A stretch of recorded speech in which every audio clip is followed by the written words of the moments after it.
Hello student, मैं दीक्षा। स्वागत है आपका आपके अपने यूट्यूब चैनल में, जिसमें हम पढ़ रहे हैं सितंबर 2023 के करंट अफेयर को। इस करंट अफेयर श्रृंखला तक हमने अभी तक काफ़ी सारे मेजर टॉपिक को कंप्लीट कर लिया है। आज का हमारा टॉपिक रहेगा आर्ट एंड कल्चर।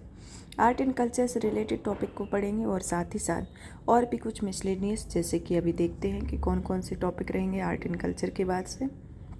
सबसे पहले तो आर्ट एंड कल्चर के मेजर टॉपिक को देख लेते, कौन कौन से किस बारे में पढ़ेंगे। जैसे नटराज की प्रतिमा के संदर्भ में, कोणार्क के सूर्य मंदिर के बारे में पढ़ेंगे, साथ ही साथ पढ़ेंगे पवित्र होयसल मंदिर समूह के बारे में, शांति निकेतन के बारे में।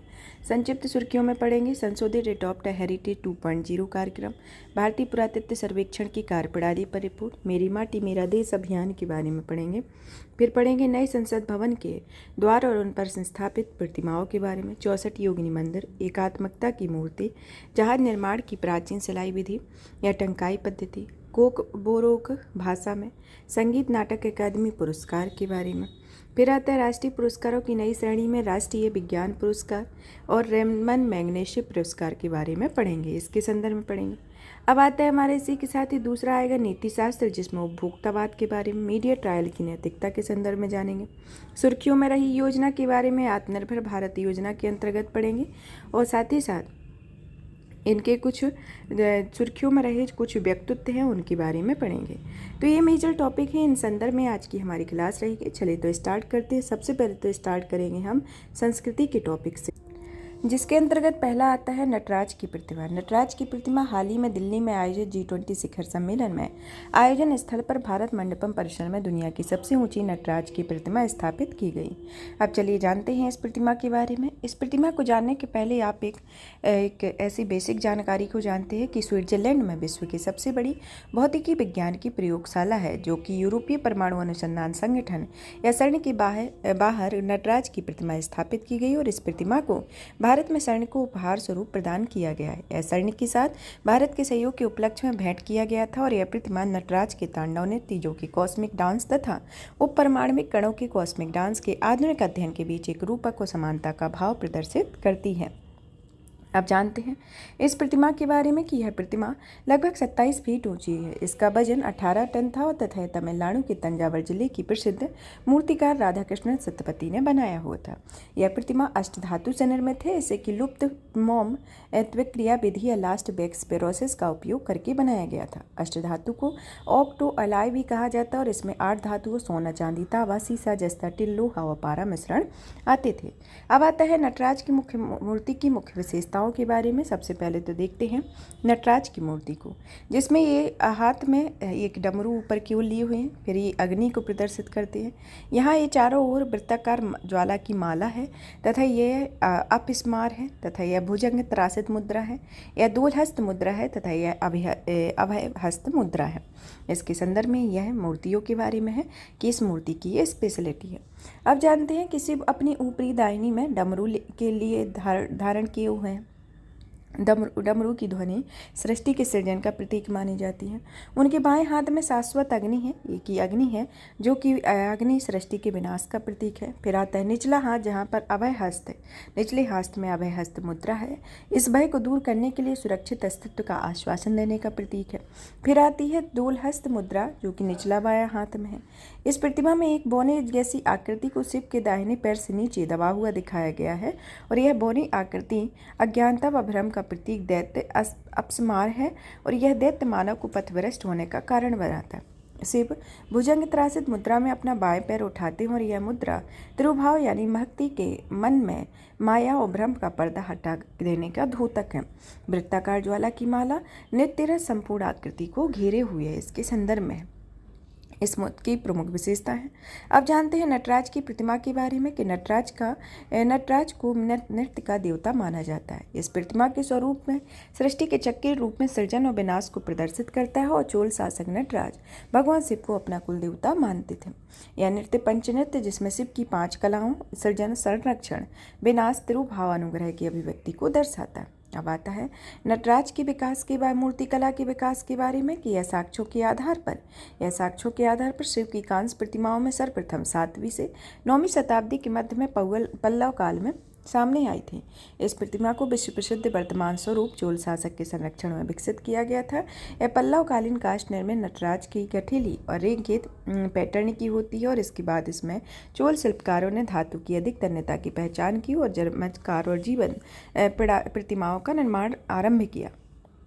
10वीं शताब्दी के दौरान इस कला की प्रतिष्ठित संरक्षक विधवा चोल रानी सेम्बियान महादेवी थी।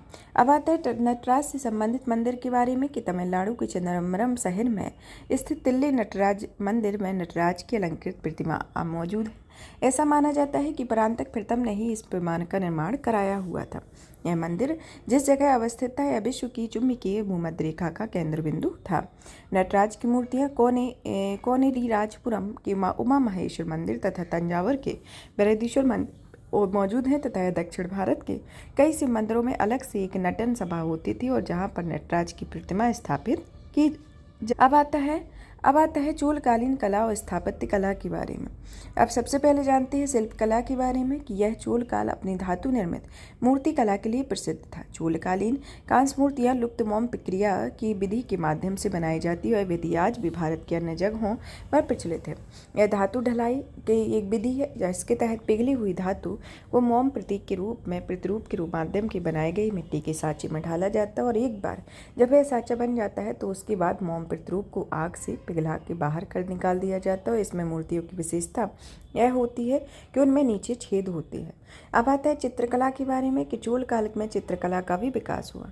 चोलकालीन चित्रकला को व्यापक रूप से यथार्थवाद के साथ चित्रित किया गया है। यह राजेश्वर मंदिर और गंगईकोंड चोलपुरम मंदिर की आंतरिक दीवारें पौराणिक आख्यान से चित्रित हैं। यह बृहदीश्वर मंदिर की एक चित्र उत्तीर्ण की गई है जिसका संबंध मार्को पोलो से बताया जाता है। संगीत और नृत्य कला से कि इस काल में कुडामुला वीणा व बांसुरी जैसे वाद्य यंत्रों का इस्तेमाल किया जाता है। यहाँ देवदासियाँ संगीत और गायन में निपुण थीं। ऐसा माना जाता है कि भरतनाट्यम का शास्त्रीय रूप चोल वंश के संरक्षण में ही विकसित हुआ था। मंदिर के संदर्भ में कि चोलकालीन मंदिर समूह को दो वर्गों में वर्गीकृत किया गया है। आरंभिक मंदिर को पल्लव स्थापत्य कला से प्रभावित हो और बाद में मंदिरों के चालुक्य स्थापत्य कला का प्रभाव दिखाई देता है। स्थापत्य शैली द्रविड़ शैली के संदर्भ में तथा चोलकालीन मंदिर की मुख्य विशेषताओं में आता है जैसे मंदिर ऊंची चारदीवारी से घिरे हुए हों, मंदिरों में गर्भगृह और अंतराल नामक संरचनाएं मौजूद होती हैं। मंदिर अत्यंत भव्यता और विशाल के हैं और ऊंचे विमान या गोपुरम मंदिरों की मुख्य विशेषता है। मंदिर निर्माण में नीस और ग्रेनाइट का इस्तेमाल किया जाता है तथा इसके महत्वपूर्ण उदाहरण में आता है आरंभिक चोलकालीन मंदिर विजयालय मंदिर और बाद के चोलकालीन मंदिर में तंजावुर का बृहदीश्वर मंदिर गंगईकोंड चोलपुरम का बृहदीश्वर मंदिर आता है, इसके अंतर्गत आता है। अब आता है हमारा नेक्स्ट टॉपिक कोणार्क के सूर्य मंदिर के बारे में। तो सबसे पहले तो ये जानते हैं कि भारत में सूर्य मंदिर कोणार्क के अलावा और कौन कौन से राज्य में है। इसके अंतर्गत जैसे जम्मू कश्मीर में मार्तंड सूर्य मंदिर, मध्य प्रदेश में ब्रह्मदेव मंदिर, गुजरात में मुंडेरा का सूर्य मंदिर, तमिलनाडु में सूर्यनारायण कोविल, आंध्र प्रदेश में अरसावल्ली सूर्य नारायण मंदिर और दक्षिणांक सूर्य मंदिर, असम में सूर्यपहर मंदिर, उत्तराखंड में कटारमल सूर्य मंदिर इसके अंतर्गत आते हैं। अब जानते हैं कोणार्क के सूर्य मंदिर के बारे में कि कोणार्क सूर्य मंदिर का एक वैश्विक यूनेस्को विश्व विरासत स्थल में है। यह मंदिर ब्लैक पगोड़ा अर्क क्षेत्र पद्म क्षेत्र के रूप में लोकप्रिय है। कोणार्क सूर्य मंदिर पहिए का निर्माण 13वीं शताब्दी में पूर्वी गंगवंशीय शासक नरसिंहदेव प्रथम ने कराया हुआ था। यह मंदिर भगवान सूर्य को समर्पित है। ये पहिए सूर्य की खगोलीय गति को दर्शाने के लिए भी बनाए गए हैं। यह मंदिर का निर्माण क्लोराइट, लेटेराइट और तथा खोंडालाइट चट्टानों से किया गया है। कोणार्क सूर्य मंदिर के बारे में नोबेल पुरस्कार विजेता रविन्द्रनाथ टैगोर ने कहा है कि यह ऐसी जगह है जहाँ पर पत्थरों की भाषा मनुष्य की भाषा से श्रेष्ठ है। जहाँ पर पत्थरों की भाषा मनुष्य की भाषा से श्रेष्ठ है। अब जानते हैं पूर्वी गंग शासकों के बारे में जिसके वंश के शासक नरसिंहदेव प्रथम के द्वारा इस मंदिर का निर्माण किया गया। तो पूर्वी गंग शासक का जो आरंभिक काल है वह इस 5वीं शताब्दी से 15वीं शताब्दी का समय है, जो कि उड़ीसा में इन्होंने शासन किया तथा यह आरंभिक चोड़ गंग ताम्रपत्र दोनों के अनुसार कलिंग का पूर्वी गंग राजवंश मैसूर के पश्चिमी गंग शासक की एक शाखा थी। कमरनव को पूर्वी गंग शासक का संस्थापक माना जाता है। हालांकि जिजिंगी ताम्रपत्र अनुदान के अनुसार पूर्वी गंग राजवंश का पहला ऐतिहासिक शासक इंद्रवर्मन प्रथम था, जो कि ताम्रपत्र अनुदान में 537 ईस्वी में जारी रहा और इसे ज्ञात अविश्वसनीय साक्ष्य के रूप में जाना जाता है। इस वंश का सबसे प्रतापी शासक आनंद वर्मन चोड़गंग था। अब आता है मंदिर संरचना के बारे में कि मंदिर संरचना के संदर्भ में देखते हैं कि कोणार्क सूर्य मंदिर कलिंग स्थापत्य कला के सर्वश्रेष्ठ उदाहरण का प्रतिबिंब है। प्रवेश द्वार। मंदिर का मुख्य प्रवेश द्वार गज सिम्हा है, जो कि हाथी के सिर की मूर्ति से सुसज्जित है। यहाँ गज का अर्थ हाथी और सिंह मतलब सिंहा का अर्थ शेर होता है। पौराणिक कथाओं के अनुसार यहाँ शेर अहंकार का और हाथी धन का प्रतीक है। ये दोनों ही मनुष्य के पतन का कारण है। फिर आता है नृत्य मंडप, जिसमें प्रवेश द्वार के बाद नाट्य मंडप आ जाता है और यह सूर्य मंदिर में नृत्य और रंगमंच के लिए बिना एक विशाल कक्ष है। बारीक तरीके से नक्काशी की गई है। इसमें यहाँ पर मूर्तियाँ अलग अलग तरह की नृत्य शैलियों का प्रतिनिधित्व करती हैं। जगमोहन के बारे में, यह मंदिर सभा कक्ष में है तथा यह जगमोहन तक जाने वाली सीढ़ी के किनारे घोड़ों के पत्थर निर्मित मूर्तियां बनाई गई हैं। देउल के बारे में, यह जगमोहन के देउल नामक संरचना आती है। यहाँ पर एक गर्भगृह स्थित है, जहाँ पर मुख्य देवता की प्रतिमा स्थापित की गई है। फिर आता है भोग मंदिर या रसोई घर के बारे में, और यह वह स्थान होता है जहाँ पर देवता श्रद्धालुओं के लिए भोग बनाया जाता है। अब जानते हैं कलिंग स्थापत्य कला के बारे में कि इसकी प्रकृति मंदिर निर्माण की जो प्रकृति है वह स्थापत्य शैली है, जो कि नागर शैली उत्तर में और दक्षिण में द्रविड़ शैली का मिश्रित रूप है। विशिष्ट स्थापत्य कला के संदर्भ में कि इसमें दो विशिष्ट संरचनाएं, जिसमें एक गर्भगृह देउल और एक सभा कक्ष जगमोहन है, और इसमें आरंभिक मंदिरों में जगमोहन संरचना नहीं आती है और इस शैली के बाद बने मंदिरों में नाट्य मंडप और फिर भोग मंदिर संरचना का निर्माण किया जाता है। ये श्रेणियाँ कलिंग स्थापत्य श्रेणी को सामान्यतः 3 मुख्य श्रेणियों में बांटा गया है। रेखा देउल, इसकी योजना वर्गाकार होती है और इसके ऊपर एक वक्रीय शिखर बना होता है। पीड़ा देउल, इसमें यह योजना वर्गाकार होती है और इसके शीर्ष में क्षैतिज स्तरों पर पिरामिड आकार का शिखर होता है। और खाकरा देउल, इसमें योजना आयताकार होती है, ढोल नुमा आकृति का शिखर होता है। अब आता है मंदिर स्थापत्य विशेषताओं के बारे में। इसके अंतर्गत पहला आता है सूर्य की किरणों के संदर्भ में। इस सूर्य मंदिर में को इस तरीके से डिजाइन किया गया है कि सूर्योदय के समय सूर्य की पहली किरण के गर्भगृह से इष्टदेव पर पड़े। रथ की योजना, कोणार्क सूर्य मंदिर की योजना सूर्य के रथ के समान है और यह मंदिर 24 जटिल नक्काशीदार पहियों वाले आधार पर निर्मित है और इसके उत्तर और दक्षिण दोनों में 12-12 पहिए हैं। मंदिर को देखने से ऐसा लगता है मानो 7 उत्साही घोड़े रथ को पूर्व दिशा की ओर खींचकर ले जा रहे हैं। कोणार्क रथ मंदिर के लिए पहिए के बीच में एक सबसे बड़े हिस्से पर गोलाकार चित्रफल फलक की नक्काशी की गई और पहिए की परिधियों में पक्षियों, जानवरों और प्राणी समूह की नक्काशी से अलंकृत किया गया। इसमें 7 घोड़े हैं, जिसमें इन घोड़ों को गायत्री, उष्णिक, अनुसूत्र, बृहति, भंगति, त्रिपुटुप और जगति नाम दिया गया है। ये संभवतः वेदों के पवित्र छंदों की लयबद्ध प्रस्तुति का प्रतीक होते हैं। अब इनके नाम जो हैं वह 7 रंगों पर आधारित है, जिसमें सहस्त्रार बैगनी का, इंद्रनील इंडिगो को, नीला हरित हरा, पीत पीले को सुंभय नारंगी की और रक्त जो है वह लाल को वर्णित करता है। मंदिरों की नक्काशी के बारे में जानें कि यहाँ पर पहली युद्ध अश्व बनाए गए हैं। कोणार्क मंदिर में दक्षिणी हिस्से के सामने युद्ध अश्वों की नक्काशीदारी 2 भव्य मूर्तियाँ हैं। दोनों प्रतिभाओं में घोड़ों द्वारा अपनी असीम शक्ति और ऊर्जा के एक योद्धा को कुचलते हुए प्रदर्शित किया गया है तथा यह अश्व प्रतिमा को उड़ीसा सरकार ने राजकीय चिन्ह के रूप में स्वीकार किया हुआ है। सूर्यदेव के बारे में कि मंदिर में 3 महत्वपूर्ण स्थलों पर सूर्यदेव की 3 प्रभावकारी मूर्तियों को इस तरह से स्थापित किया गया है, जिसमें सूर्योदय, दोपहर और सूर्यास्त के समय सूर्य का प्रकाश इन मूर्तियों पर अलग अलग पड़ता है। रोजमर्रा की गतिविधियों में तथा इसमें मंदिर के आधार पर इसकी दीवारों पर की गई नक्काशी रोजमर्रा की गतिविधियों को दर्शाती है और इसमें कुछ अन्य नक्काशियों में भावमय मुद्रा भी उत्कीर्ण की गई है और अन्य आकृतियों में मिथकीय जीवों, हाथियों व पक्षियों को उत्कीर्ण किया गया है। अब आता है कोणार्क पहिए की अलग अलग व्याख्याओं के बारे में। इसमें समय के अनुसार कुछ लोगों के अनुसार 7 घोड़े के 7 दिनों को प्रतीक करते हैं, 12 जोड़ी पहिए 12 महीने को प्रदर्शित करते हैं और 24 पहिए दिन के 24 घंटे को प्रदर्शित करते हैं।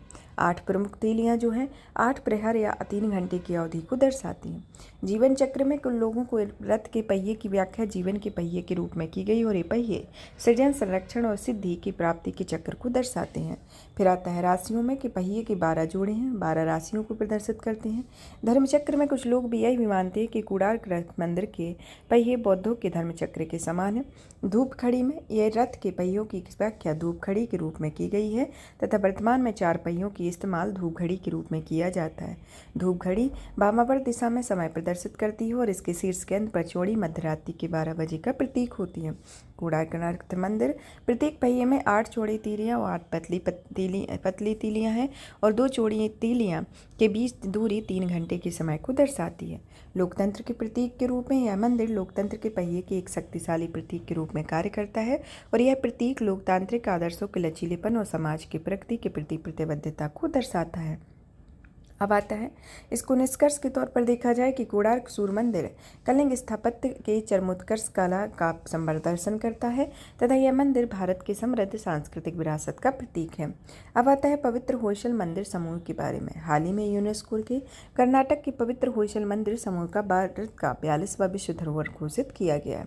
ये 3 मंदिर निम्नलिखित है जिनमें चेन्नई केशव मंदिर बेलूर, होयसलेश्वर मंदिर हलेबीडु, केशव मंदिर सोमनाथपुरम है। इन मंदिरों को 12वीं से 13वीं शताब्दी के दौरान कराया गया था। यह होयसल मंदिर समूह कर्नाटक का चौथा विश्व धरोहर स्थल है जो कर्नाटक के 3 विश्व धरोहर में हम्पी, पदक्कल, पश्चिमी घाट इसके अंतर्गत आता है। अब आता है होयसल मंदिर और उसकी अनूठी विशेषताओं में, जिसमें आता है चेन्नई केशव मंदिर जिसे विजय नारायण मंदिर के नाम से भी जाना जाता है। इसके निर्माणकर्ता 1117 में बेलूर क्षेत्र में राजा विष्णुवर्धन ने कराया था और यह मंदिर यक्षी नदी के तट पर स्थित है। इसके देवता एक कूट में है जिसमें गर्भगृह की भगवान कृष्ण की मूर्ति स्थापित है। यह मंदिर भगवान विष्णु को समर्पित है जो चेन्नई केशव के नाम से भी जाने जाती है। चेन्नई का अर्थ है सुंदर, केशव का अर्थ है केशव विष्णु का अन्य नाम भी है तथा यह मंदिर वर्तमान में श्रद्धालुओं के लिए खुला है तथा तीनों मंदिरों में एकमात्र मंदिर है जहाँ श्रद्धालुओं द्वारा पूजा अर्चना की जाती है। फिर आता है इसकी मुख्य विशेषताओं में कि इसकी निर्माण सामग्री है 3 मंदिरों का एक निर्माण में क्लोरी, सिस्टिया, सोपस्टोन का उपयोग किया जाता है। चबूतरा इस मंदिर का निर्माण जगती अधिष्ठान में किया जाता है। इसका गर्भगृह एक तारकीय योजना पर आधारित है। इसकी टेढ़ी मेढ़ी में दिन के अलग अलग समय में पड़ने वाले प्रकाश के कारण विष्णु के 24 रूपों की अलग अलग आकृतियां दिखाई गई हैं। मंदिर के बाहरी भाग पर निर्मित मूर्तियां दैनिक जीवन, संगीत, नृत्य के दृश्यों का प्रदर्शन है। इन मूर्तियों के माध्यम से भगवान विष्णु के जीवन, उनके अवतारों, रामायण और महाभारत जैसे महाकाव्यों का आख्यान किया गया है। कुछ मूर्तियों में जैन और बौद्ध धर्म के तत्वों के साथ साथ भगवान विष्णु शिव को भी दर्शाया गया है। अब आता है होयसलेश्वर मंदिर या हलेबीडु मंदिर के बारे में। इसके निर्माणकर्ता 1121 ईस्वी में हलेबीडु या हासन जिले में बनाया गया था। राजा विष्णुवर्धन ने इस मंदिर के निर्माण में महत्वपूर्ण भूमिका निभाई और यह मंदिर द्वार समुद्र झील पर स्थित है। इसके देवता नटराज के रूप में भगवान शिव को समर्पित है और भगवान शिव का यह रूप संहार के देवता के रूप में विख्यात है। इसकी मुख्य विशेषताओं में यह दोहरा भवन है और इसमें मंडप के लिए एक बड़ा कक्ष है जहाँ पर संगीत और नृत्य कार्यक्रम सुविधापूर्वक संपन्न किया जाता है। इनका विद्यमान शिखर नहीं है तथा इन मंदिरों में इनकी मूर्तियां मंदिर की मूर्तियां रामायण, महाभारत और भागवत पुराणों के आख्यानों की प्रतिनिधित्व करती हैं और इस मंदिर में 240 से अधिक मूर्तियां निर्मित है और अन्य किसी मंदिर में इतनी जटिल मूर्तियां नहीं पाई जाती हैं। इन मूर्तियों की विषय वस्तु जैन धर्म के साथ साथ वैष्णववाद और शक्तिवाद से संबंधित होती हैं। अब आता है केशव मंदिर के बारे में। केशव मंदिर के निर्माणकर्ता होयसल राजा नरसिंह द्वितीय के शासनकाल में एक उच्च अधिकारी सोमनाथ ने 1268 ईस्वी में सोमनाथपुरा मैसूर में कराया था। यह मंदिर कावेरी नदी के तट पर स्थित है। इसमें त्रिकुट मंदिर है तथा यह मंदिर भगवान कृष्ण के 3 रूपों जनार्दन, केशव और विष्णु गोपाल को समर्पित है। इनकी विशेषताओं में यह तार की योजना जो कि 3 देवालय और विमान स्थित है, इनके चारों ओर की दीवार है तथा इस मंदिर में 3 गर्भगृह हैं जो कि तीनों के ऊपर विमान है। यहाँ भगवान विष्णु तथा गणेश या लक्ष्मी की सरस्वती की पूजा की जाती है। अब आता है होयसल मंदिर स्थापत्य शैली के बारे में कि यह होयसल मंदिर समूह मंदिर निर्माण की मिश्रित और बेशर या बीसर शैली से निर्मित है। इसकी मुख्य विशेषताओं में निम्नलिखित है कि यह शैली द्रविड़ और नागर शैली का मिश्रित रूप है और इस शैली में भूमिजा शैली अत्यधिक प्रभाव है। भूमिजा शैली उत्तर भारतीय शिखर का एक प्रकार है और यह शैली उत्तर पश्चिम भारत की नागर शैली से प्रभावित है। इसके अलावा कल्याणी चालुक्य क्षेत्र की कर्नाट द्रविड़ शैली का भी इसका प्रभाव देखा जा सकता है। फिर आता है इस मंदिर स्थापत्य की मुख्य विशेषताओं में, जिसमें शैली के संदर्भ में कि इस शैली के मंदिर के ऊपर एक ऊंचे चबूतरे या तार की योजना से निर्मित है। यह केंद्रीय स्तंभ युक्त कक्ष के चारों ओर कई देवालय होते हैं।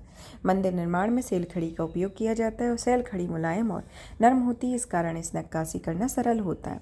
गर्भगृह के बारे में कि यह मंदिर का सबसे पवित्र भाग माना जाता है और इस कक्ष में केंद्रीय भाग पीठ पर मुख्य देवता की मूर्ति स्थापित होती है। यह मंडप वह भाग होता है जहाँ पर लोग प्रार्थना के लिए एकत्र होते हैं और मंडप खुले बंद दोनों तरह के होते हैं। मंडप परिसर में वृत्ताकार स्तंभ बने होते हैं और प्रत्येक स्तंभ के शीर्ष कोष्ठक पर 4 मूर्तियां उत्कीर्ण की गई हैं। मंडपों की छतें मिथकीय आकृतियों और पुष्प अलंकृतों से संचित हैं। गोपुरम के बारे में इसे मंदिर का प्रवेश द्वार कहते हैं। मूर्तिकला के बारे में है साल भंजिका, एक से स्त्री की मूर्तियाँ मूर्तिकला की सामान्य शैली है। विमान के बारे में है गर्भगृह और आंतरिक गर्भगृह के ऊपर की संरचना है जो कि एक भीतर से सामान्य लेकिन बाहर से भव्य रूप से सुसज्जित है। अन्य विशेषताओं के बारे में इसकी छत पर टोड़ा गुम्बद बने हुए हैं और मंदिर के शिखर में ऊपरी भाग में फूलदान के आकार का जलपात्र बना होता है। अब आता है होयसल राजवंश के बारे में। इसकी उत्पत्ति उन्हें कर्नाटक के मलनाड क्षेत्र का मूलवासी माना जाता है। हालांकि कुछ अभिलेखों ने उन्हें भारत के यादव वंश के रूप साथ ही जोड़ते हैं तथा यह इसके संस्थापक राजा नृप नाम तृतीय उसने पश्चिमी गंग राजवंश के साथ गठबंधन बनाया है। यह 10वीं से 14वीं शताब्दी का है तथा इसे बेलूर, जिसे बाद में द्वार समुद्र में हस्तांतरित कर दिया गया। कर्नाटक के तमिलनाडु तक बड़ा क्षेत्र है। इसके प्रमुख शासक विष्णुवर्धन राय, जो कि कर्नाटक के श्री रामानुजाचार्य का प्रभाव बहुत बढ़ गया है तथा यह श्री वैष्णववाद के अत्यधिक लोकप्रिय होने लगे। बीरबल्ला द्वितीय, जो कि होयसलों को चालुक्यों की अधीनता से मुक्त कराया तथा एक स्वतंत्र साम्राज्य की स्थापना की हुई थी। इसके प्रशासन में होयसल साम्राज्य से नाडु, कंपन, विषय और देश में विभक्त था। इसका पतन इसका अंतिम शासक बीरबल्लार तृतीय था, जो कि 1343 ईस्वी में मदुरई के युद्ध में मारा गया। हरिहर प्रथम ने होयसल साम्राज्य के संप्रभु राज्य क्षेत्रों को कुंदराभद्रा नदी क्षेत्र में अपने प्रशासन के अधीन क्षेत्रों में विलय कर लिया था। इसके संदर्भ में आता है। इसको निष्कर्ष के तौर पर देखा जाए तो यह पवित्र होयसल मंदिर में हमारी विरासत स्थल संस्कृति को समृद्ध किया है। इसे यूनेस्को में मान्यता प्राप्त होने से विरासत स्थलों के संरक्षण को बढ़ावा देने में मदद मिलेगी तथा होयसल राजवंश ने मंदिर स्थापत्य के संवर्धन में महत्वपूर्ण भूमिका निभाई है। अब आता है इसके शांति निकेतन के बारे में पढ़ते हैं कि शांति निकेतन को 41वां यूनेस्को विश्व धरोहर बन गया। अभी तक भारत में 4 यूनेस्को विश्व धरोहर स्थल थे और अभी प्रेजेंट में भारत का 41वां विश्व धरोहर जो है शांति निकेतन बन गया है। इसका चयन यूनेस्को में निम्नलिखित सांस्कृतिक मानदंडों के आधार पर किया गया। यह स्थापत्य पर प्रौद्योगिकी से संस्कार की कला, नगर नियोजन या भूदृश्य के डिजाइन के विकास पर मानवीय मूल्यों पर एक महत्वपूर्ण विनिमय प्रदर्शित करता है। यह घटनाओं या जीवंत परमाणु विचारों तथा विश्वासों तथा उत्कृष्ट सार्वभौमिक महत्व की कलात्मक और साहित्यिक कृतियों की प्रत्यक्ष मूर्त रूप जुड़ा हुआ है। यह पश्चिम बंगाल का 3रा विश्व धरोहर स्थल है और पश्चिम बंगाल के 2 अन्य धरोहर स्थल सुंदरबन राष्ट्रीय उद्यान और दार्जिलिंग माउंटेन रेलवे है तथा इस आकार देने में रविन्द्रनाथ टैगोर के साथ साथ सुरेंद्र नाथकर, नंदलाल बोस, पेट्रिक और आर्थर गेट्सी की अहम भूमिका निभाई हुई है। अब आता है जानते हैं शांति निकेतन के बारे में। इसकी अवस्थिति पश्चिम बंगाल के वीरभूमि जिले में है। इसके संक्षिप्त विवरण को देखा जाए तो यह ऐतिहासिक इमारत, भूदृश्यों, उद्यानों, मंडपों, कलाकृतियों और सतत शैक्षणिक या सांस्कृतिक परंपराओं का समूह होता है। यह अंतर्राष्ट्रीय तक के विशिष्ट विचार का प्रदर्शन करती है। शांति निकेतन में भारत की प्राचीन, मध्यकालीन और लोक परंपराओं के साथ साथ जापानी, चीनी, फारसी, वाली, बर्मी, डेको कला शैलियों को अपनाया गया है। यह कला की संपूर्ण कृति है का विशिष्ट भारतीय उदाहरण है, जहाँ जीवन, शिक्षा, कार्य, कला और अपने स्थानीय वैश्विक रूपों में एक दूसरे से जुड़े हुए हैं। इसके परिसर में मूर्तियों, भूदृश्यों की विशेषताएं 36 ऐतिहासिक संरचना है। यह मानवतावाद, समावेशिता और पर्यावरणवाद और अखिल एशियाई आधुनिकतावाद उनके विचारों को प्रदर्शित करती है तथा इनकी स्थापना प्रारंभिक दिन 19वीं शताब्दी में महर्षि देवेंद्रनाथ टैगोर की एक बंजर भूमि पर शांति के साथ सुकून की प्राप्ति हुई। इस स्थान पर विस्तृत वन क्षेत्र था, लेकिन मृदा अपरदन के कारण कुछ क्षेत्रों में बंजर भूमि बदल गई। इस घटना से स्थानीय भाषा में खोई कहा जाता है। उन्होंने 1863 में वह जमीनी खरीदी तथा अतिथि गृह का निर्माण किया। बाद में इसकी स्थापना पूरे क्षेत्र में शांति निकेतन के रूप में की गई तथा इस शांति निकेतन में दो तरफ अजय और कोपाई नदियों से घिरा हुआ है। अब आता है इसके संदर्भ में कि रविन्द्रनाथ टैगोर के अधीन शांति निकेतन के बारे में। 1921 में रविन्द्रनाथ टैगोर ने शांति निकेतन में ब्रह्मचार आश्रम की स्थापना की हुई थी। यह तपोवन और गुरुकुल की जैसी प्राचीन वैदिक परंपराओं से प्रेरित था। इसमें वृक्षों की छाया के नीचे खुली हवा से कक्षाएं आयोजित की जाती हैं और इस आश्रम में 1950 में पाठ भवन नाम से जाना जाता था। उन्होंने शांति निकेतन के परिवेश के कारण वहाँ आश्रम की स्थापना की थी तथा रविन्द्रनाथ टैगोर चाहते थे उनके छात्र उनके परिवेश के प्रति जागरूक रहें और उनके संचार करें तथा उसकी जांच करें, प्रयोग करें, आंकड़े और नमूने प्रस्तुत करें। विश्व शांति निकेतन, विश्व भारती विश्वविद्यालय शांति निकेतन, इसे 1921 में विश्व भारती नामक एक विश्वविद्यालय की स्थापना की थी। 1951 में केंद्रीय विश्वविद्यालय में विश्व भारती बदल गया और इसके कुलपति रविन्द्रनाथ टैगोर रहे। इसके प्रमुख पहलों में विद्या भवन रहे, जो कि मुख्य रूप से अलग अलग पूर्वी संस्कृतियों के शोध कार्य और अध्ययन पर केंद्रित था तथा इसके शिक्षा भवन में एक स्थानिक स्तर पर महाविद्यालयी शिक्षा प्रदान करती है। श्री निकेतन के बारे में इसे ग्रामीण पुनर्निर्माण के लिए भी बनाया गया था। अब आता है कि प्रमुख स्थापत्य एवं सांस्कृतिक विशेषताओं के बारे में कि समग्र रूप से यह कांच मंदिर शांति निकेतन परिसर में बनी प्रथम संरचना थी। यह मंदिर किसी संप्रदाय विशेष के लिए नहीं था। इसमें 3 मुख्य संरचनाएं, जिसमें आश्रम, उत्तरायण, कला भवन और संगीत कला। यह उत्तरायण मतलब यह आवासीय भवन है जिसमें उदयन, कोणार्क, श्यामली, पुनीच, उदीची आदि शामिल हैं। कला भवन और संगीत भवन में क्रमशः कला और संगीत की स्कूल है। स्थानीय स्थापत्य शैली में यहाँ स्थित भवन स्थानीय समुदायों, शिल्प और प्रकृति के सम्मेलन से बने हुए हैं तथा इन भवनों पर तत्कालीन दौर पर प्रचलित बीक्स आर्ट्स और यूरोपीय आधुनिकतावाद का प्रभाव नहीं पड़ता है तथा यह बीक्स आर्ट या रोमन ग्रीक की पारंपरिक शैली है, लेकिन इस पर अधिक प्रभाव फ्रांसीसी और इतालवी पुनर्जागरण का रहा है।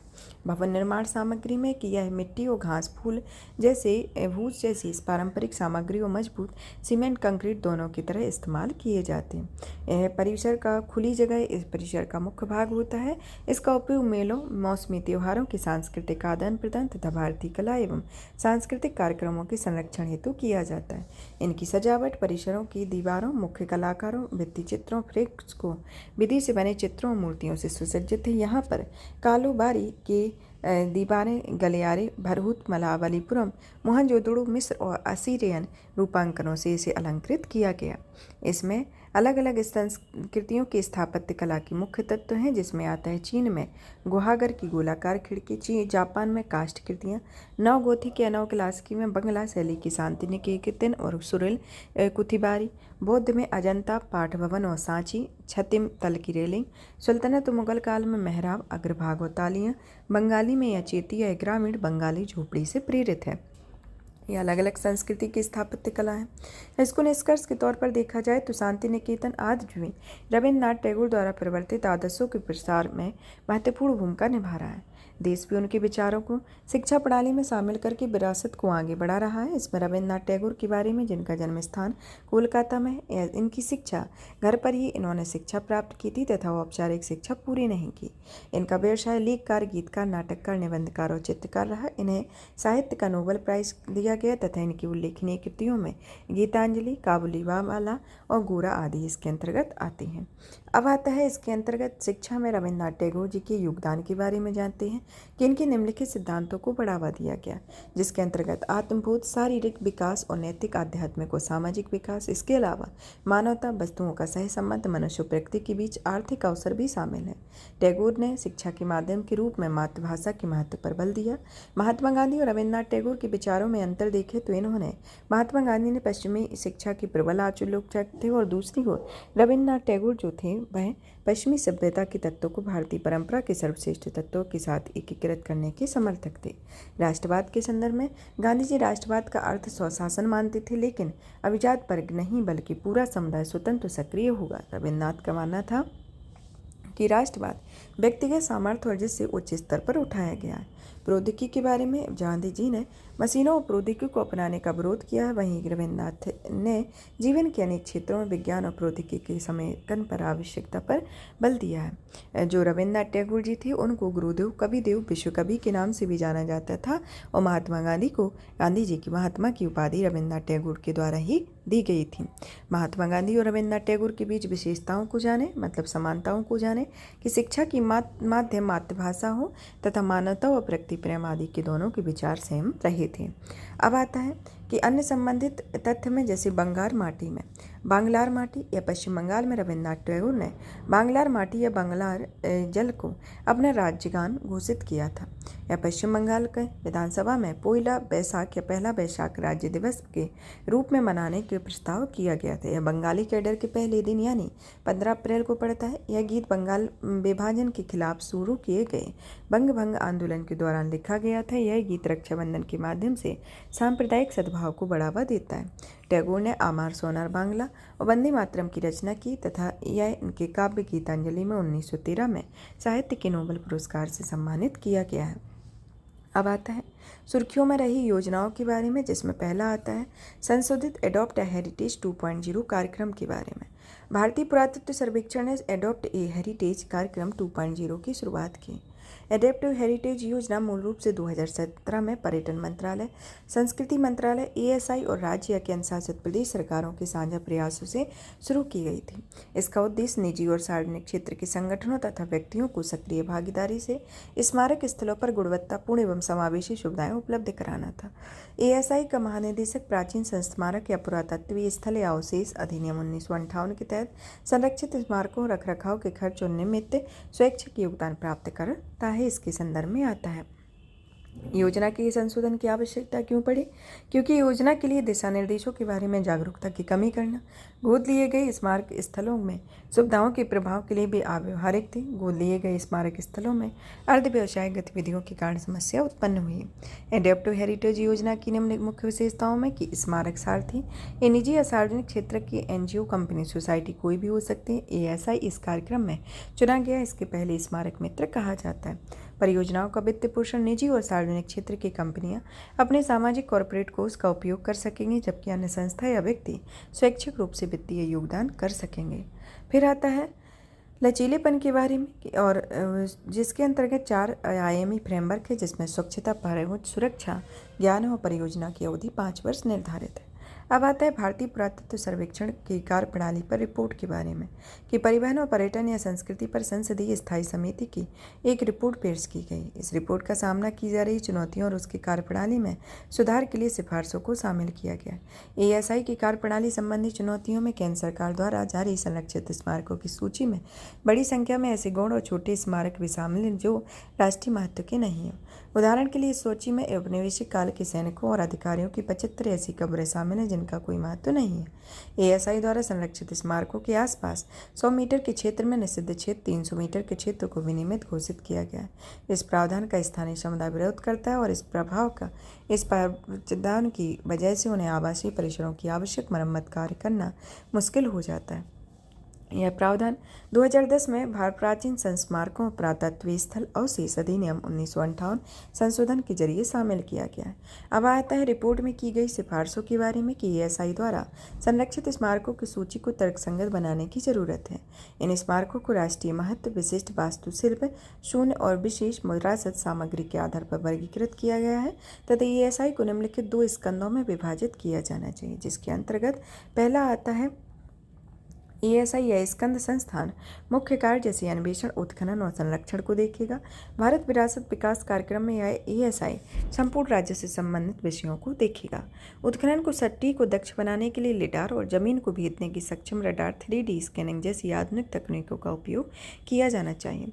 भारतीय पुरातत्व सर्वेक्षण के बारे में, जिसकी स्थापना दिल्ली में इसका हेडक्वार्टर है और इसकी स्थापना 1861 में अलेक्जेंडर कनिंघम ने की थी। इसकी पहली महानिदेशक बनाया गया तथा यह संस्कृति मंत्रालय के अंतर्गत आता है तथा इसकी भूमिका पुरातत्व संबंधी अनुसंधान करना और राष्ट्र की सांस्कृतिक विरासत का संरक्षण करना है। इसके अंतर्गत सौंपे गए कार्यों में आता है कि यह देश के सभी पुरातत्विक गतिविधियों को विनियमित करता है। प्राचीन संस्मारक और पुरातत्वीय स्थल तथा अवशेष अधिनियम 1958 के अनुसार यह कार्यकर्ता या पुराविशेषों बहुमूल्य कलाकृति अधिनियम 1972 के बिनामिकी संस्था के अंतर्गत कार्य करता है। अब आता है मेरी माटी मेरा देश के बारे में, अभियान के बारे में, कि मेरी माटी मेरा देश अभियान यह आज़ादी के 75 वर्ष पूर्ण होने के उपलक्ष्य में एक राष्ट्रव्यापी और लोगों के नेतृत्व वाली एक पहल है। इसके तहत राष्ट्र की कई उपलब्धियों का उत्सव मनाया जाता है। साथ ही हमारे राष्ट्र की रक्षा करने वाले वीरों को श्रद्धांजलि अर्पित की जाएगी। अब आता है नए संसद भवन के द्वार और उन पर स्थापित संरक्षित प्रतिमाओं के बारे में, कि नए संसद भवन में 6 प्रवेश द्वार हैं, जिनमें हर द्वार एक विशिष्ट भूमिका को दर्शाता है। इन 6 प्रवेश द्वारों में 3 को विशेष अतिथियों का स्वागत करने और विशेष आयोजनों के समय औपचारिक प्रवेश द्वार के रूप में डिजाइन किया गया है।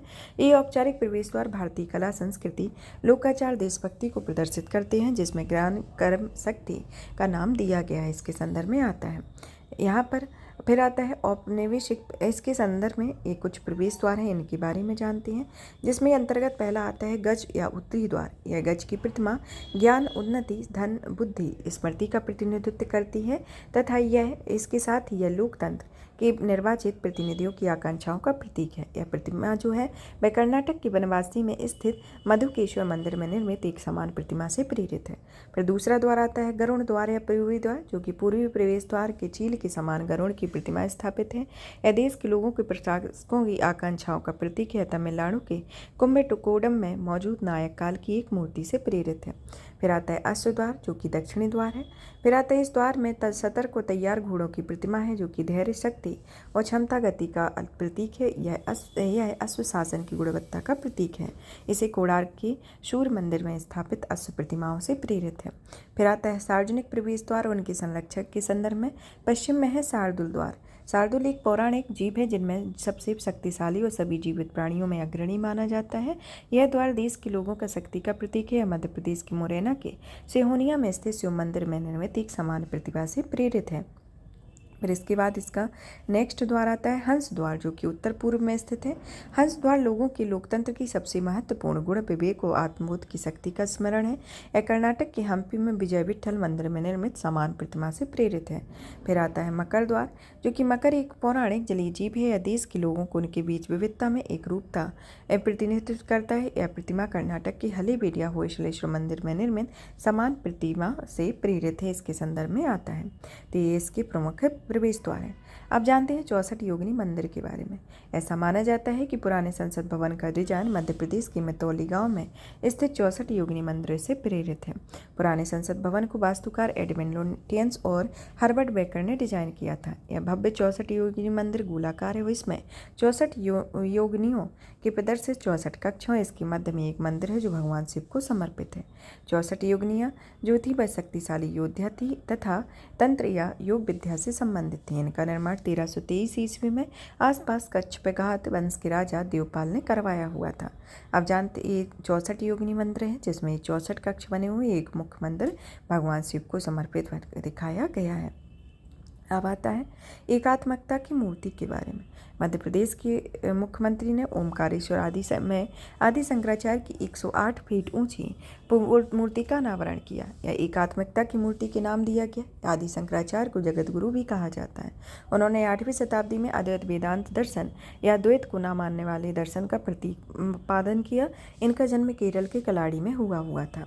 अब आता है भारत की अन्य प्रमुख सिद्ध प्रतिमाओं में, जिसका नाम स्टैच्यू ऑफ यूनिटी, जो सरदार वल्लभ भाई पटेल के द्वारा समर्पित है। यह गुजरात के केवड़िया में है। स्टैच्यू ऑफ इक्वलिटी, जो कि संत श्री रामानुजाचार्य के संदर्भ में है, जो कि हैदराबाद में है। फिर स्टैच्यू ऑफ पीस, जो कि राजस्थान में है और यह जैन भिक्षु आचार्य श्री विजय वल्लभ सूरीश्वर की समर्पित है। और स्टैच्यू ऑफ प्रॉस्पेरिटी यह बेंगलोरी स्थान है तथा इसमें नाथ प्रभु केम्पेगौड़ा को समर्पित है। अब आता है जहाज निर्माण की प्राचीन सिलाई विधि या टंकाई पद्धति के बारे में। हाल ही में केंद्रीय संस्कृति मंत्रालय और भारतीय नौसेना ने सामूहिक रूप से जहाज निर्माण की 2000 साल पुरानी तकनीक को पुनर्विकसित करने के लिए एक परियोजना पर हस्ताक्षर किए हैं। यह टंकाई पद्धति के नाम से जाना जाता है। इस परियोजना को वित्त केंद्रीय संस्कृति मंत्रालय प्रदान करता है और भारतीय नौसेना के जहाज के निर्माण और डिजाइन का कार्य देखेगी। इस परियोजना में 21 मीटर के टंकण के किए हुए जहाज का निर्माण किया गया है। इस पद्धति को प्राचीन तकनीक का इस्तेमाल किया जाता है। इस तकनीक में रस्सियों, डोरियों, नारियल के रेशों, प्राकृतिक रेंजन तेलों का उपयोग करके इस लकड़ी के तख्तों के साथ जोड़कर जहाज का निर्माण किया जाता है और इस पद्धति में जहाज़ों का निर्माण कीलों के प्रयोग के स्थान पर लकड़ी के तख्तों के एक साथ जोड़कर किया जाता है। इस पद्धति में निर्मित जहाज के लचीलेपन और टिकाऊ में वृद्धि होती है, जो उथले जल और जलमग्न बालू मिट्टी से नुकसान पहुँचने की संभावना कम होती है। इस पद्धति में जहाज बनाने का विस्तार अजंता के एक टंकण विधि से निर्मित जहाज के चित्र से हुआ है। संस्कृति मंत्रालय ने भारतीय नौसेना के अलावा गोवा स्थित होडी इनोवेशन के साथ भी टंकाई पद्धति से जहाज बनाने का सौदा किया हुआ है। फिर आता है इसके संदर्भ में कि इस पद्धति में निर्मित जहाज की प्राचीन समय में समुद्री व्यापार मार्गों पर दक्षिण तथा दक्षिण पूर्वी एशियाई क्षेत्रों की यात्रा करते थे और इस पहल को संस्कृति मंत्रालय के प्रोजेक्ट मौसम के अनुरूप है तथा व्यापक स्तर पर इसका उद्देश्य हिंद महासागर से सटे देशों के बीच संचार को फिर से जोड़ना है और फिर से स्थापित करना। इन देशों के बीच सांस्कृतिक मूल्यों और सरोकारों की समझ बढ़ेगी। इसके अंतर्गत आता है इस प्रोजेक्ट मौसम का लक्ष्य हिंद महासागर की सीमा से लगे 39 देशों के साथ समुद्री सांस्कृतिक संबंधों का पुनर्निर्माण भी करना होता है। प्राचीन व्यापारिक मार्ग के बारे में जानते हैं कि हिंद महासागर का व्यापार मार्ग दक्षिण पूर्वी एशिया, भारत, अरब और पूर्वी अफ्रीका से जुड़ा हुआ है। इस मार्ग का प्रचलन कम से कम 3री शताब्दी ईसा पूर्व में आरंभ में हुआ। प्रमुख प्राचीन बंदरगाह के बारे में जानते हैं, जिसमें पश्चिमी तट के बंदरगाह में आता है बरगाया, सुपारा, कैलिना, सेमाइला, मांडागोर, पलेमटमे, मालीजीगारा, अर्नानोबास, बीजान्टिन, नोरा, टिंडिस, मुजरिस और लेनिस आते हैं। पूर्वी तट के बंदरगाह में तामलिप्टी, चरित्रपुर, पलुरु, दंतपुर, कलिंगपट्टनम, पिथुंडा, सोपतमा, घंटसाला, पोडकापुहार, कोरकाई, कामरा आदि आते हैं। अन्य महत्वपूर्ण व्यापारिक मार्ग में दक्षिण तथा दक्षिण पूर्वी एशियाई क्षेत्रों के साथ प्राचीन समुद्री एवं सांस्कृतिक संबंध है। यहाँ पर स्थानीय व्यापारिक साधव नाम से भी जाने जाते हैं और ये व्यापारी दक्षिण तथा दक्षिण पूर्वी एशियाई क्षेत्रों जैसे बाली, सुमात्रा, सीलोन, श्रीलंका आदि की यात्रा करते हैं। लाल सागर व्यापार मार्ग में यह समुद्री जलमार्ग लाल सागर के माध्यम से रोमन साम्राज्य को भारत से जोड़ता है, इसके संदर्भ में आता है। तथा रेशम मार्ग के बारे में यह एक स्थलीय व्यापार मार्ग था और यह संभवतः एशिया में चीन के जियान से लेकर तुर्की के एंटीओक तक विस्तारित था। फिर आता है कोक बोरोक भाषा के बारे में। कोक बोरोक भाषा त्रिपुरा के बोरोक समुदाय द्वारा बोली जाने वाली भाषा है। बोरोक असम के बोरो समुदाय की एक शाखा है। ये भाषा चीनी तिब्बती भाषाई समूह और नस्लीय रूप से मंगोलाइट समूह से संबंधित होता है, इसके संदर्भ में है। फिर आता है कि कोक बोरोइड जो भाषा है वह तिब्बती बर्मी भाषा परिवार से संबंधित है। यह अन्य भाषा परिवारों जैसे बोडो, गारो, दिमासा आदि के साथ घनिष्ठ रूप से संबंधित है। दौलत अहमद ने कोक बोरोक भाषा का पहला व्याकरण 1897 में लिखा था और यह त्रिपुरा की राजकीय भाषा के रूप में से एक है। इसे त्रिपुरा जनजातीय क्षेत्र स्वायत्त जिला परिषद की आधिकारिक भाषा भी घोषित किया गया है। फिर आता है संगीत नाटक अकादमी अमृत पुरस्कार के बारे में।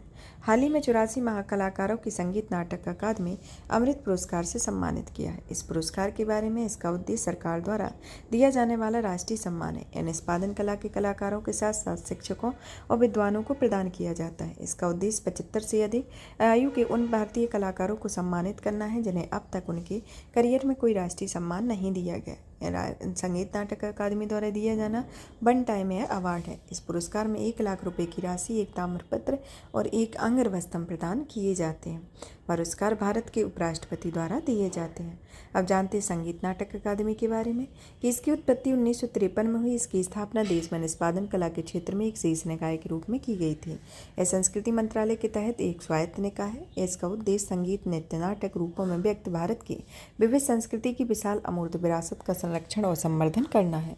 इस पुरस्कार में संगीत नाटक अकादमी फेलोशिप जो कि रत्न सदस्यता में। फिर आता है संगीत नाटक अकादमी पुरस्कार उस्ताद बिस्मिल्लाह खां युवा पुरस्कार इसके अंतर्गत आता है। अब आता है राष्ट्रीय पुरस्कारों की एक नई श्रेणी राष्ट्रीय विज्ञान पुरस्कार के बारे में। इसका उद्देश्य विज्ञान प्रौद्योगिकी के विविध क्षेत्रों में वैज्ञानिकों के उल्लेखनीय योगदान को सम्मानित करना है। साथ ही साथ इस पुरस्कार के संदर्भ में इसके प्रमुख क्षेत्र हैं, जैसे पुरस्कार के 13 क्षेत्रों में चुना गया है। इनमें भौतिकी, रसायन क्षेत्र, पर्यावरण ऊर्जा, अंतरिक्ष विज्ञान आदि शामिल है। पुरस्कार के लिए विज्ञान के प्रत्येक क्षेत्र में प्रतिनिधित्व सुनिश्चित करने के लिए लैंगिक समानता पर ध्यान रखा जाएगा। पुरस्कार के लिए पात्रता के संदर्भ में जानें कि यह सरकारी, निजी क्षेत्रों के संगठनों, कार्यरत वैज्ञानिकों, प्रौद्योगिकी विज्ञानवेशक या किसी भी संगठन से इतर काम करने वाले कोई भी व्यक्ति जिसे विज्ञान, प्रौद्योगिकी या प्रौद्योगिकी आधारित नवाचार के किसी भी क्षेत्र में अग्रणी अनुसंधान या नवाचार या आविष्कार के संदर्भ में विशेष योगदान दिया गया हो। विदेश में रहकर भारी समुदाय या समाज को लाभ पहुंचाने में असाधारण योगदान देने वाले भारतीय मूल के लोग इसके अंतर्गत आते हैं। चयन प्रक्रिया के बारे में कि पुरस्कार विजेताओं को भारत सरकार के प्रधान वैज्ञानिक सलाहकार की अध्यक्षता वाली एक समिति गठित करेगी। समिति के निम्नलिखित शामिल हैं, जैसे विज्ञान संबंधित सरकारी विभागों के सचिव, विज्ञान एवं इंजीनियरिंग अकादमी के सदस्य, कुछ प्रतिष्ठित वैज्ञानिक और प्रौद्योगिकीविद इसके अंतर्गत आते हैं। अन्य संबंधित तथ्य में देखें कि राष्ट्रीय विज्ञान पुरस्कारों में विजेताओं की घोषणा हर साल 11 मई या राष्ट्रीय प्रौद्योगिकी दिवस को की हुई थी। पुरस्कार वितरण समारोह, जो कि 23 अगस्त को है, राष्ट्रीय अंतरिक्ष दिवस के रूप में आयोजित किया जाएगा और यह पुरस्कार एक सनद एक पदक इसके अंतर्गत दिए जाएंगे। पुरस्कार की श्रेणियों में आता है जिसमें विज्ञान रत्न, जो कि जीवन भर की उपलब्धियों को योगदान को मान्यता देता है। विज्ञान श्री पुरस्कार या विज्ञान और प्रौद्योगिकी के क्षेत्र में विशिष्ट योगदान देता है। विज्ञान युवा शांति स्वरूप भटनागर पुरस्कार, जो कि 45 वर्ष की आयु तक के युवा पुरस्कारों को मान्यता देता है। विज्ञान टीम पुरस्कार, यह पुरस्कार 3 या अधिक वैज्ञानिकों, शोधकर्ताओं या अन्वेषकों की एक टीम को दिया जाता है जिन्होंने विज्ञान और प्रौद्योगिकी के किसी भी क्षेत्र में एक टीम के रूप में काम करके एक असाधारण योगदान दिया हुआ है, इसके संदर्भ में आता है। अब आता है रमन मैग्सेसे पुरस्कार के बारे में। असम के रहने वाले ऑन्कोलॉजिस्ट रवि कन्नन 2023 के रमन मैग्सेसे पुरस्कार के विजेताओं की सूची से एक है। इसके अंतर्गत इन्हें वर्ष 1957 में स्थापित एशिया की नोबेल प्राइज भी कहा जाता है। रमन मैग्सेसे पुरस्कार को, इसका नाम फिलीपींस के 7वें राष्ट्रपति 1953 से 1957 तक जो रहे उनके संदर्भ में दिया जाता है, तथा रमन मैग्सेसे अवार्ड जो है वह सामाजिक योगदान संबंधी गतिविधियों के लिए हर साल एशिया के व्यक्तियों और संगठनों को यह पुरस्कार दिया जाता है। यहाँ पर यह आर्ट एंड कल्चर से रिलेटेड टॉपिक फिनिश होता है। नेक्स्ट क्लास में नेक्स्ट टॉपिक को कवर करेंगे। और भी इसी तरीके से वीडियो को देखने के लिए चैनल को सब्सक्राइब करें, चैनल को सब्सक्राइब करें, वीडियो को लाइक करें और ज़्यादा से ज़्यादा शेयर करें। धन्यवाद।